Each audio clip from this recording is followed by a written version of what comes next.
ایسے لوگ جو روزہ رکھتے ہیں کہتے ہیں کہ اس کے بعد منہ کی اسمیل ٹھیک نہیں ہوتی، ہاضمہ ٹھیک نہیں ہوتا، یا وہ کہتے ہیں کہ بھی موڈ آف رہتا ہے۔ یہ ہیپی فروٹ ہے، اس کو ہیپی فروٹ کہتے ہیں۔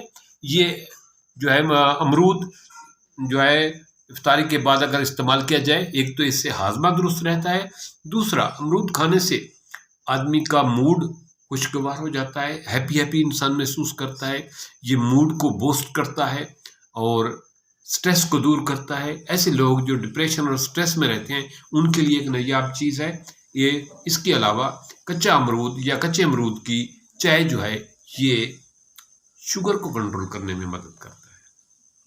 ایسے لوگ جو روزہ رکھتے ہیں کہتے ہیں کہ اس کے بعد منہ کی اسمیل ٹھیک نہیں ہوتی، ہاضمہ ٹھیک نہیں ہوتا، یا وہ کہتے ہیں کہ بھی موڈ آف رہتا ہے۔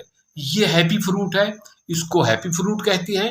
یہ جو ہے امرود جو ہے افطاری کے بعد اگر استعمال کیا جائے، ایک تو اس سے ہاضمہ درست رہتا ہے، دوسرا امرود کھانے سے آدمی کا موڈ خوشگوار ہو جاتا ہے، ہیپی ہیپی انسان محسوس کرتا ہے، یہ موڈ کو بوسٹ کرتا ہے اور سٹریس کو دور کرتا ہے۔ ایسے لوگ جو ڈپریشن اور سٹریس میں رہتے ہیں ان کے لیے ایک نایاب چیز ہے یہ۔ اس کے علاوہ کچا امرود یا کچے امرود کی چائے جو ہے یہ شوگر کو کنٹرول کرنے میں مدد کرتا ہے۔